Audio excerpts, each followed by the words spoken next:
Welcome to the Goa School again, Jyotsna and Wency. Both of you have contributed already so much to the program, and it's lovely to have you back again. Now, for those of us who are listening to this program and don't actually know you, I'll quickly introduce you. But of course, there's no introduction I can give that will properly do the job because both of you have done so much in your lives and careers that you're probably best looked up online. So the first is Wency. Wency is from Goa Water Stories, and he has been curating a beautiful, sort of like a living museum of all the stories that human stories of survival and resilience that occur around Goa's water bodies, which of course are in some under a lot of stress at the moment, which I'm sure Wency will go into. And then we have Jyotsna, who runs the Lucknow Farmers Market, amongst many other things. And she always gives a space to women entrepreneurs, and she always talks about bringing local produce to our tables. So again, Jyotsna can be looked up online, and there is really so much to learn from each of you that almost I feel like we should do a whole series of talks with you. However, welcome again, and today we are talking about Sustainable September. So, sustainability is a really, really important topic of our times. And I'd like to start by talking about the planet. Now, planet Earth is the only home that we've all ever known. And we are currently struggling with climate change. We are struggling with, pollution, biodiversity loss, things like that, things that affect the planet as a whole. So it's not really a problem that is limited to a village or a town or a country, but it affects the common goods for everyone living on this planet. So let's start with you, Wency. What are your thoughts about these issues, and what are the, like, off the bat, what would you like us to know? I think we use the word sustainable and sustainability too much, that it's lost its meaning. And I think that's one of the first things we need to address because it's become a label. I know, and I know I'm going straight deep dive in, but I think we need to reclaim what sustainable and sustainability means. And also for whom, for who, how we define what is sustainable and who has access to sustainable and who receives the benefits of what is being sustainable. I think. So, what does it mean, Wency? Oh, see, there are various ways we can look at it. And for me, I think firstly, it has to do with the geospatiality. That means it has to be local in terms of where we live, reside, engage with, who are the various factors of that ecology and the environment that includes the living, non-living, the biotic, flora, fauna, and the human, including our livelihoods. And then I think we need to build that idea, the way of how we do from that local in that sense, If I live in an X place which has so many resources, and we need to not see it as resources which are extractable, but an exchange. And that means redefining then resource also what it means, Then I think we can start initiating this conversation on what is sustainable and sustainability. Yeah, I'll ask Jyotsna to jump in on that definition, but from what I'm understanding and what you're saying also is that, sustainability, of course, means something where you use the earth's resources without depleting them and destroying them, right? I mean, in a very simple way. And I like the word you used, exchange, which is that obviously you do need to use resources to live, but then how are you doing that, and who has access to it? Exchange for it also, right? And what do we What I give and what you take, if I'm taking from, am I only taking from the earth? And I think that's where Correct. Jyotsna actually brings that equitability back in. Yeah. Yeah. Thank you. Thank you, Madhuri, and the Goa School for the amazing work that you all are doing and bringing so many of us together. I think, Wency is doing some fantastic work. And when we all from, different fields, but working with the same goal in mind, are able to talk about these issues, then it gives people a better understanding. So for me, sustainability, it's about human well-being. See, the planet's survival is very important. But what people don't understand is it's also about our own well-being. When we eat things that are full of chemicals and we eat fast food and we do fast fashion, it's not even our well-being that we look after, right? So what are the basics that we need for our well-being? Are the basics that were supposed to be the things that are given to us: clean water, safe food, healthy homes. All this is under stress more and more, right? Diseases linked to pollution, unsafe food practices. Indigenous knowledge about living in harmony with nature is disappearing. The work that you're doing, Wency, is so important for that, because the indigenous knowledge that people already have in different parts of the country to deal with, why was amla eaten at a certain time of the year? People talk about green smoothies. Green chutneys are basic green smoothie, and we all have been having it our whole life. Now, we are recycling milk packets and plastics and creating hard plastic. And we're telling people this is so simple to do. It's Teachers' Day in a week. Why don't you celebrate your teachers by saying, Happy Teachers' Day with a recycled? So the platforms for green innovation have to be there at every opportunity. It has to be there in food, it has to be there in wellness, it has to be there in designing everything that we do. And young people, because what Goa School is doing with the young people that you bring on board, and they, take forward the ideas and take it out into the world, they need to see sustainability not as a sacrifice, but as an opportunity, right? All right. That's a really good point. Now, just give me a minute, please, because I think what's happening is we're running away with the solutions and we are running away with holding up things that, I mean, that's great. But I would rather spend a bit of time unpacking for everybody really what the issues are. Because, while it's all very well to be an evangelist for products that are green, etc., and all of this, the point is that we have a whole lot of people in our country and in the world actually, including let's say President Trump, who are basically saying these are not issues anymore. And they're rolling back policy from it. They're not thinking of, they're saying, look, forget it. I mean, this is all going to happen in the name of development. Now, in a sense, I think this talk needs to first acknowledge that we are living in like a post, they call it post truth, but we call, I like the word, or like a post science world, right? There is scientific evidence to show that we are destroying the planet under multiple sectors, right? There are people who've spent their lives, I would say, dedicated to bringing certain issues to the fore and to making people aware of all of these issues. And suddenly, we're now in a stage where these things are being just washed away with the tide of the times. Talking about the donor environment, for example, for development organizations, and they had a little graphic of all these babies who are floating in the water, right? And the donor is saving and picking up and chucking and playing with the baby called AI, right? And the poor baby that is, sustainability is now drowning because she's not fashionable anymore. And the one that's really reached the bottom of the pail is who's like dead, is like any other development topic that we used to talk about before. So, whether you were working on gender, say, or agricultural practices or whatever it is, those guys are dead in the water. I mean, nobody's bothered about those kinds of development work anymore, and there's less and less funding for it, right?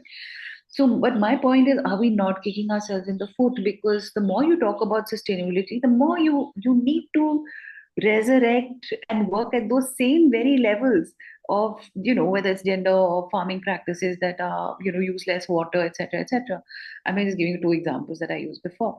So in that sense, our minds as society seems to have moved on somehow from climate change and pollution and all of this, and we've just taken it as a fact of life. And that's where, I think that's the first thing that we need to address. What do you have to say about, how would you react to that, Wency? Okay, so it's multiple questions. So I'm going to break. So one is, I understand we normalize the tragedy of the times, because then it becomes acceptable for us to digest. But it is not a normal situation, and we need to recognize that the times we live in of the Anthropocene is not normal. Yes, the planet, we're not destroying the planet, we're destroying our ecosystem. The planet has existed way before, we're a dot in time. The planet has existed way before us. It will continue to exist after us also. It is again the human and the environment that is critical right now. And again, for me, then it is which humans get to live a life of development. And in that sense, we need to question the privilege of development, who has access to it, and then what is meant by development. Because again, sustainability and the circular economy is enshrined in development, but we need to reclaim that form of development in, like, not like Jyotsna said, not the 70s, but in today's times. Again, the indigenous systems or the local traditions have always been circular. Technology facilitates that. It's not technology or living in the Stone Age. It is together. And I think we need to address how we do that and how we make it accessible.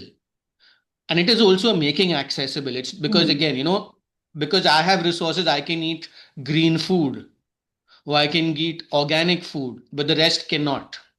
And coming back to Trump, we need to really see that India, doesn't allow for GM food and GM seeds to enter the market, because that's what Trump is really pushing for. So sustainability used to be a very abstract idea in the past, but now it's actually shaping our daily lives, because we see the unpredictable weather, right? From the extreme heat waves in Lucknow to the rising sea levels in Goa, the water stress with the falling groundwater tables, the floods and droughts happening right now as we speak, right? Now, the health impacts, what we tell people when they pick food, the health impacts from this pesticide laden food that people are eating, and air pollution that causes chronic disease. Everybody has these chronic coughs and these infections, asthma and other related bronchial and other infections.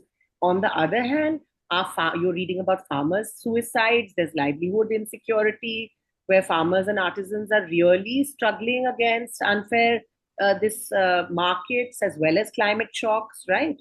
So it has to shift from a good to have to a non-negotiable. If I can ask you to respond to one thing, because I remember in many of our talks before, you've always spoken about the choices people have to make, and how much, like, if you buy a greener product, like a dal that's organic, it's inevitably more expensive than the dal that is mass produced, right?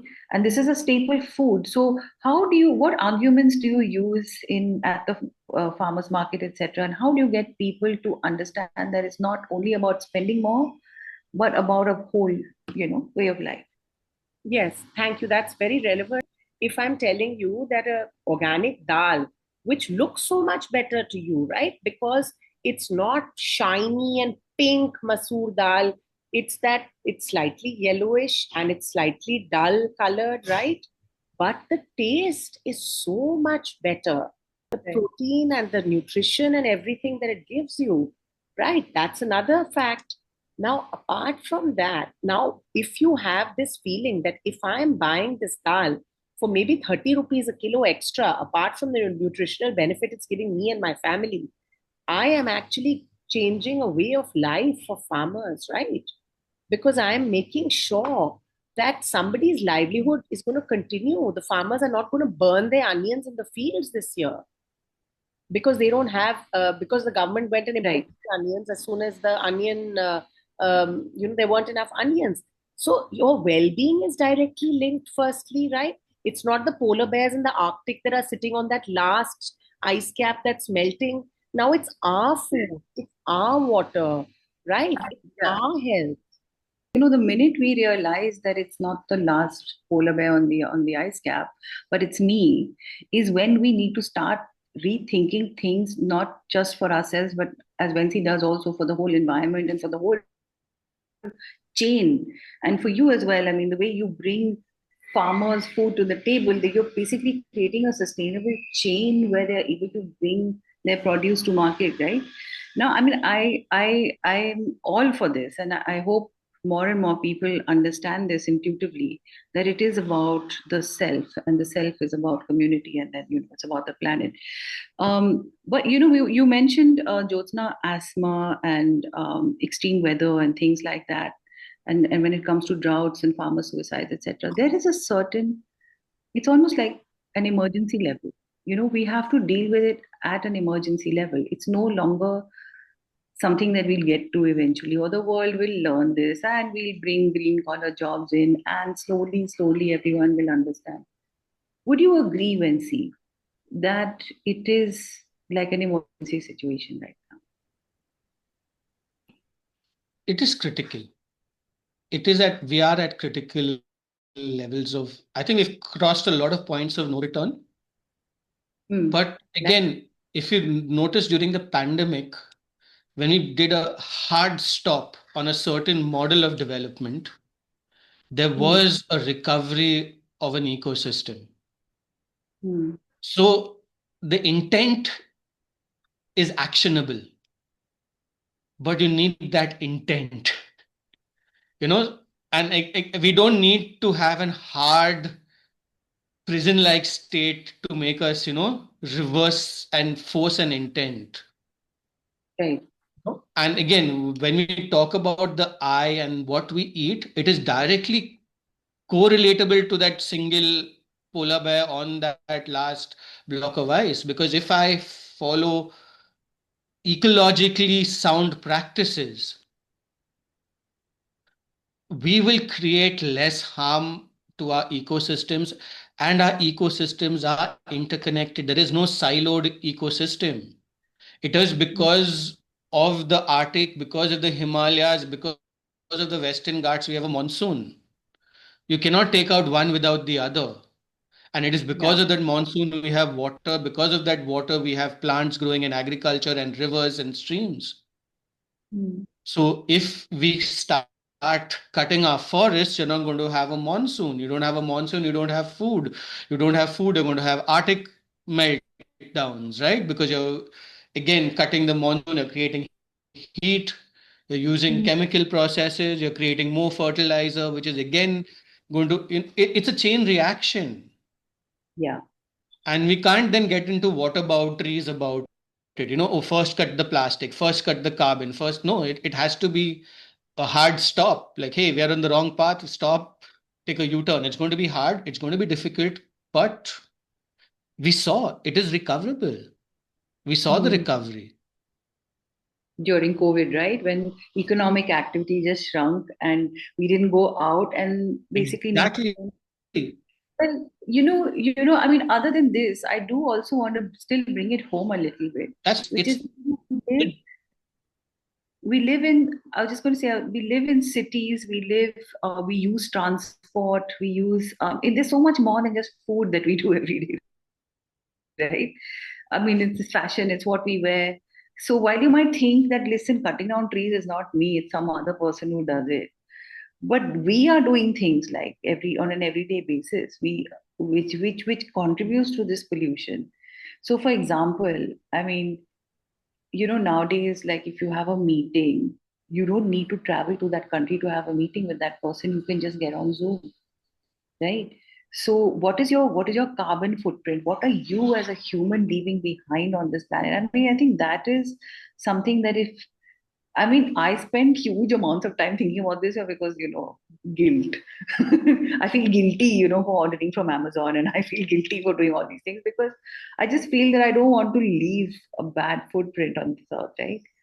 But Jyotsna, now, if I could turn to you, because you have been giving this serious thought and really thinking about alternative, products for our everyday life that we can use, and what would you like to say about those? So sustainability also, it's smart economics. You see, green businesses not on the fringe. It's not the 70s. They're leading the way now. Innovation, right, in technology and new market opportunities. But this challenge of greenwashing, right, where everybody says that we're green, But now, who is there to check whether what they're doing is real? So, accountability, right, is what's required.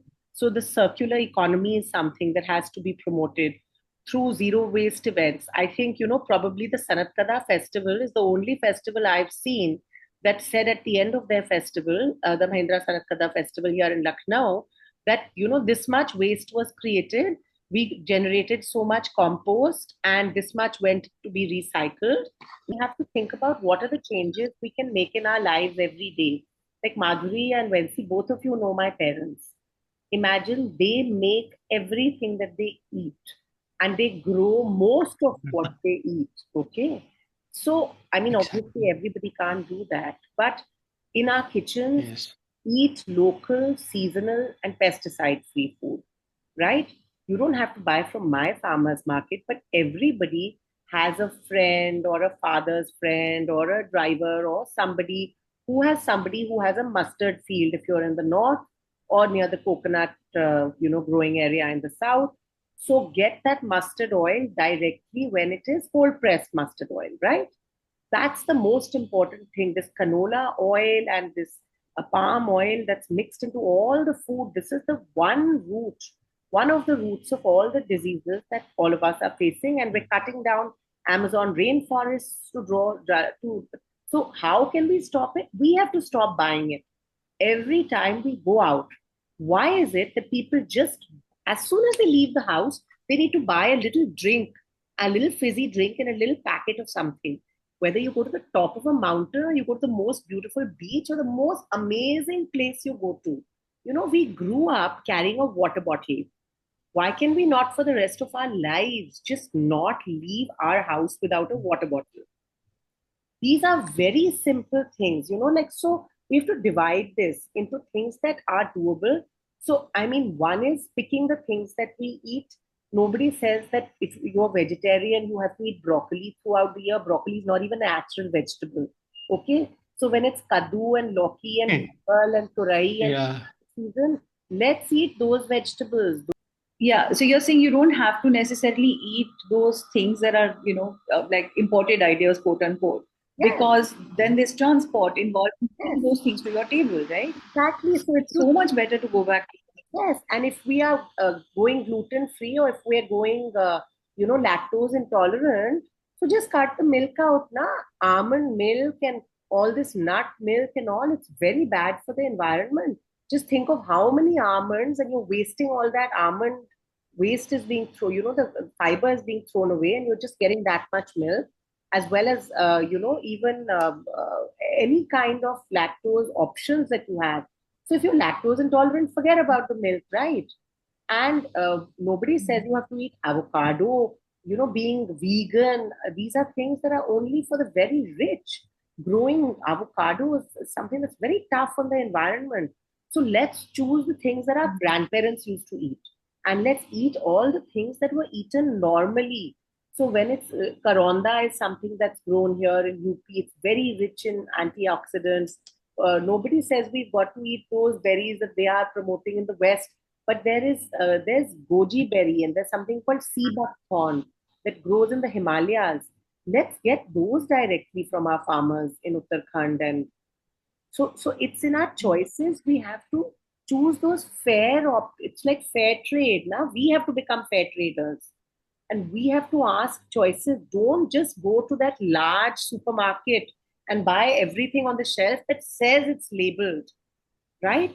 So let's go into those small community markets and let's buy from that, lady who's sitting on the side of the road, who's obviously bringing her chulai to sell it once a week. Exactly. So now No, I I just totally want to break. agree with you. We have to eat regional, local, and seasonal. No, Yeah, I was like, exactly, because we need to eat regional, local, and seasonal that fad, not everyone can eat millet. Your body doesn't break it down.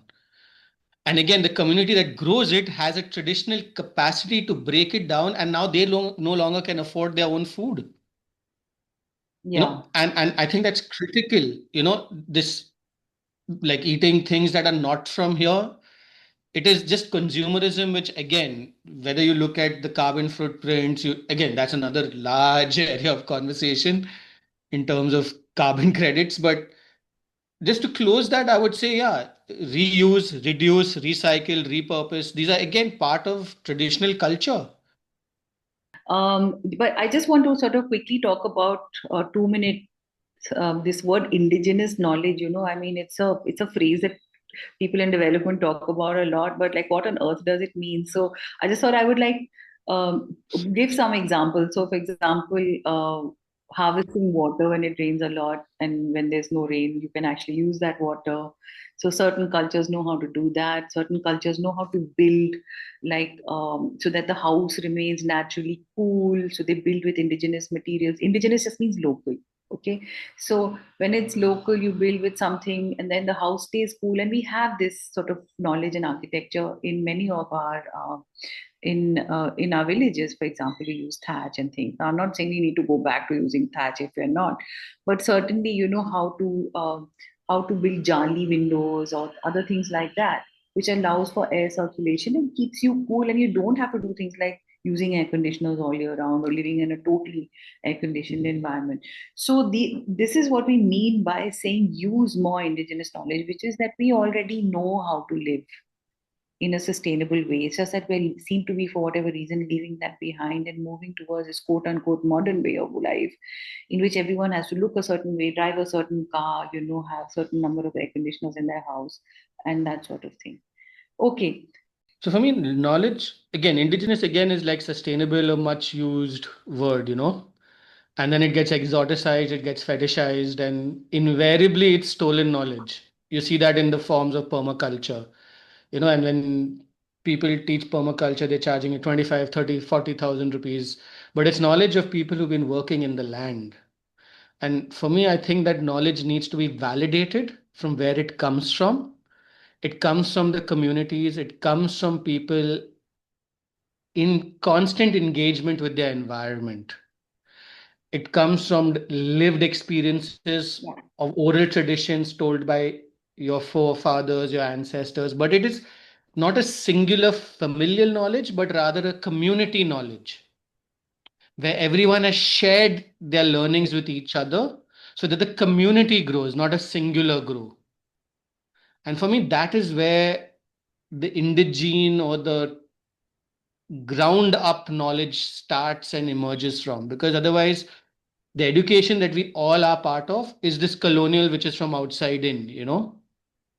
And in that sense, indigenous knowledge teaches us exactly how to live in harmony and balance with the nature around us, in terms of when we eat what, how we grow, how we build our homes, what we wear.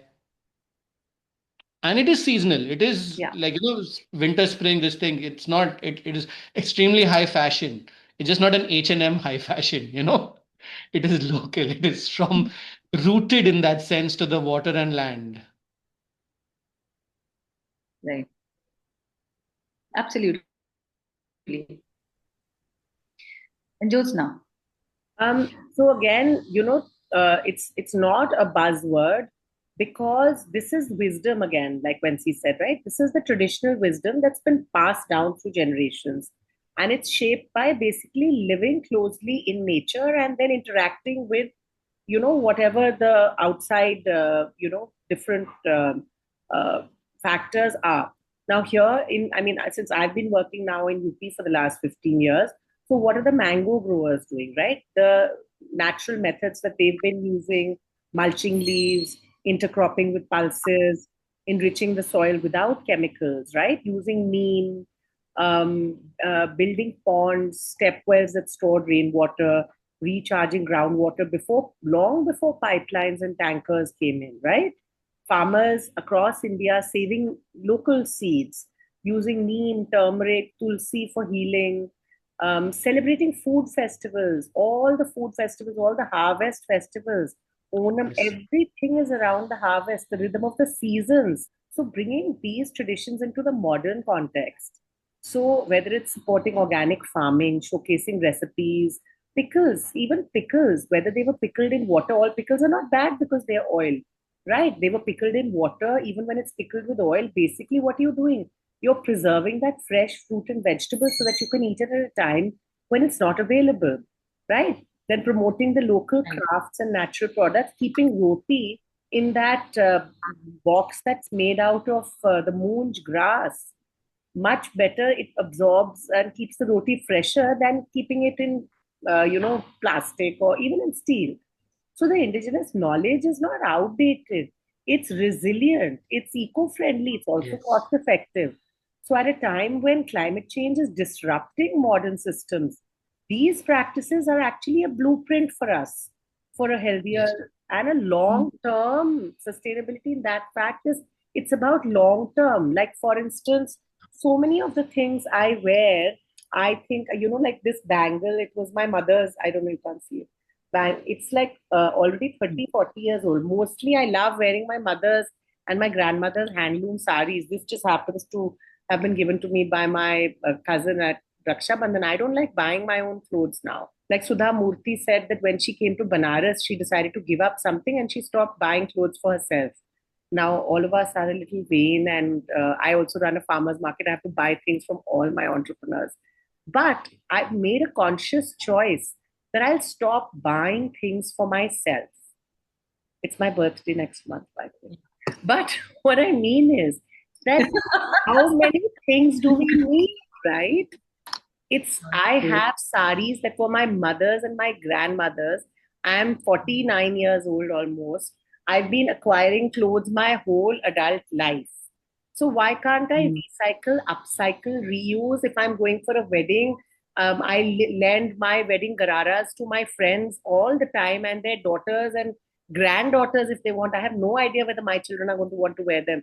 So why do we hold on to things so fiercely? We take out old cutlery and crockery and use it. And I tell other people also, if you want it, please borrow it from me, as long as it's mine to give. Because, I mean, if we don't use things and we just keep things locked up, it's about sharing things in the wider community as well. And in a way, you live through example, Jyotsna, and so do you, Wency. So it's a real. I mean, it's such a blessing to know you in that sense. So I'd like now to shift a little bit to this business of, even if you and I decide how we're going to live and all this, there are still people out there who are doing terrible things to entire communities of people. And I mean, let's just state, I mean, like there are industries that work in a way that destroy the planet. They destroy people's way of life. I think the whole current discourse is around whether or not, for example, GM foods should be allowed, or GM crops should be allowed to be grown in India. And this is the whole thing between the trade deal between America and India. And, our government seems to be standing up to it and saying no, which is why we've been slapped on with a lot of trade tariffs. And we will have to pay the price in the sense that, there might be an economic downturn now ensuing that. We don't know. But it may come because of that. So, these are hard choices that people who are in charge of us, as quote unquote, need to make, and hopefully they make them on the right side of the argument. But despite this, there are still a lot of, I would say, industries and a whole nexus of people around that who who don't who manage to escape whatever laws it is that we are making, or somehow go around them. So, Wency, I know this is a favorite topic for you, so I'll ask you to jump in now and just educate us a little bit and use the example of Goa, where we all are connected at the moment, and which the rest of the country values as a real tourism spot and a spot that everyone can enjoy. What is happening behind the scenes here that we don't seem to know? So again, when we look at and try to understand Goa, it's been a place of transience where people have always visited, historically too. And again, it becomes tourism again Yeah. from an industrial age only, because only from the industrial age we go and work in big industry, which is again from our history of colonization. With big industry, you have exactly what you were talking about, energy, mining, etc., that happen. And when we look and try to understand these industrial revolutions, from the agrarian to the industrial to now the electronic to the post AI, it is extractive. And in its extraction, it has become monopolistic in that sense. So we've had from bullock cart, we moved to fossilized fuels. Then we said there's green tech, right? And solar, but it's not substituted the use of petroleum. It's only augmented it, but it still is based on the principles of extractive mining from the earth in a particular way. And the wealth that it generates remains only within a certain few. It does not come back to a larger community ever. And you can see that you can, when you look at petroleum shell, and British Petroleum actually control a large market of the world. Today, with Trump and India, we're actually talking about whether we're taking gas from Russia or not, where Europe is defined and solely dependent on the gas from Russia, despite the Russian-Ukraine war. Similarly, the US dollar is bound by the petrochemical industry of the Middle East, right? In Goa, again, in terms of mining, and Goa was blessed with iron ore. And again, it was at a time, again, the iron ore from Goa was used for the redevelopment of Germany and Japan post-World War. And that was also historically because Goa was not part of India at that time. It's only in 61 it gets annexed and becomes part of India. So the only trading partner it had was Germany and Japan, in that sense. But today, Goa only has 3% of the iron ore of India, and we really don't need to mine it. Again, if it is an area that is, and again, if you look at Goa, it has only about 30% of land development, or 18 to 30%. Sorry, I've lost the numbers now, the current numbers. It used to be 18, it's gone up close to 30 now. But you really don't need that. And again, when we look at, again, it's this model of development, we need to question. Because this model of development is not centered on community. We have community engagements, but those are only the siloed engagements. And we benefit from it. There are a lot of industries and an ecosystem that benefits from it. But if we understand the long run, because again, even within the powers that used to be within India, within the Konkan, within Goa, it was always on a long-term basis, right? Yes, they built wealth across centuries, but it was still community-centric. When you look at Gujarat or Ahmedabad, Le Corbusier has the largest number of buildings in Ahmedabad, not in Europe. And that was because a community realized, hey, we have to give back to the community to develop it in a certain way. It's these kind of principles that I see we're losing, even for big industry. Like it seems like we're mandated that only in CSR, we will do it. And then that CSR no longer is about the community, it's about the corporation furthering their own interest. And this is the Nestle model. Like Nestle will not, fund a hospital if it promotes breastfeeding. Nestle is into like, hey, why we have to privatize our water, But that's not Indian, because Indian, the corporations, the families gave back to the community and were part of the community. They realized that. And again, in that sense, we call India a Lala company. We are. So we need to reclaim that. Even if those who have wealth understand that's how your wealth was. So I think maybe these conversations we have, maybe someone will listen.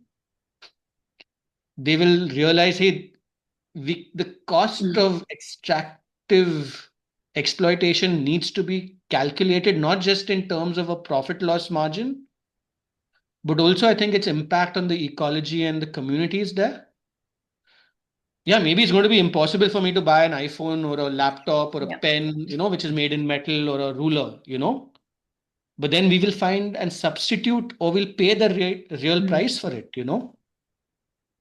Because then it'll allow for communities, rejuvenation of the ecology, because those are important factors, I think, in just that single use of things. Yeah. There was a gentleman who's coming on to the Goa School in a future talk, but we've already recorded it, so I can give you a sneak preview. And he was talking about, the job market. And he was saying that, if you're a youngster in India, perhaps you can consider the fact that there are a whole lot of new markets and products in the green economy, right? Which you can, green tech, things like that, which you can consider a future for yourself in. And, if you're a youngster who believes in all these things, perhaps you could look there for your employability in the future, etc., rather than, say, joining someone who's known to be part of the whole extractive, exploitative system. So I just wondered if either of you had thoughts on this, because I think it's very, very well to say, but are there really such opportunities, or do we have to create them? Now, I know both of you actually, as people, have created your own spaces there in terms of how you operate, how you generate money for yourselves. So maybe just a little bit about how difficult or easy that path has been, and because you're real beacons in that sense for people in the future. Jyotsna, do you want to start on this, and then we'll go back to Yes, Wency? I think definitely that now young people are more aware and they can make choices like not picking sustainability as a theory like we were talking about, but as a survival option. And because it's a change that each of us can make, right? Now, how can you work for companies like, okay, maybe we can't name those companies who make aerated drinks and things like that, right? Where industry is destroyed far more than what it's created. These companies poison our rivers, they pollute our air, they exhaust our soil. Genetically modified food and export driven, these farming models, they threaten our very biodiversity. They put local farmers under so much immense pressure to the point of breaking, right? Their children, farmers' children, don't want to farm anymore. And the global trade systems also are exploitative to communities instead of empowering, often, communities. But then what do we do next, right? So then the options are that, again, like I think for talking about the jobs, it's a whole different story we have to get into. But it's like if young people are choosing it as a job or whether you're choosing it as a way of life. So by supporting local farmers and organic, see a local farmer and a farmer that's choosing an organic way of growing, because earlier all ways of growing were organic. Before the so-called green revolution came, we don't need a US expensive certification. We were already composting, we were already organic. We don't need somebody else to come and tell us what organic is. Right. Yeah. We have all these NBR, the National Horticulture Board, and the this Botanical Research Institution, CBRI, people who, growing citronella, growing neem, growing turmeric, putting marigold in between plants, growing onion and garlic to repel pests. So this was already there. Let's go back to our indigenous, or again, those traditional wisdom methods, right? Now, what we can do is, again, whether it's a job or whether it's a choice, choose a real food over a GM food, right? Demand transparency in what we eat and what we buy. Encourage trade that's fair and ethical, not extractive in what that means. Yes, that maybe you don't buy that H&M product or you don't buy that Zara t-shirt that looks so good. Go to places where you get the export surplus, you can just get that. Maybe you're supporting some local entrepreneur and you design, I don't know, go to a local entrepreneur that's making something with a nice chicken curry emblem on it, or these beautiful handlooms of our country, which are so amazing. It's greener, more comfortable to wear, right? So if we are holding industry and other people accountable, hold yourself also accountable, right? So let's say every meal that you cook, every meal that you eat, every product you buy, every civic action that we take, it's basically a vote. Are you for the planet or against the planet? So it's only by our own choices then can we make a collective choice to pressurize a system to change. So it's not about sacrifice. Yeah. It's about a healthier, fairer, a more equitable. So that responsibility to build that tomorrow or today now, we need it today. It's not about tomorrow. Yeah. That option, it's with us. Mm-hmm. So, there's a native African proverb which says, We don't inherit the earth from our ancestors. We are borrowing it from our children. How dare we borrow it from our children and use up every single resource so that there's nothing left? No, I hear you. And I want to come back to that Mm. green revolution No, because we've that's a seen what love. it's done to Punjab.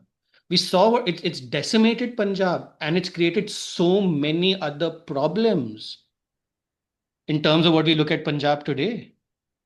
Operation Milk is actually one of the reasons why you have lactose problems because we're using a genetically changed bovine species.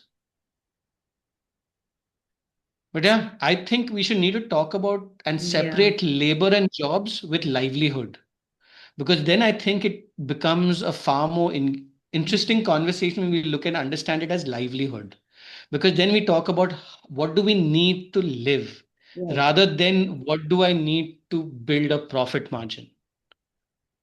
And if we shift that in terms of livelihood, then I think all that Jyotsna is saying holds, it gives us that efficacy of choosing at every moment what we do, which is important.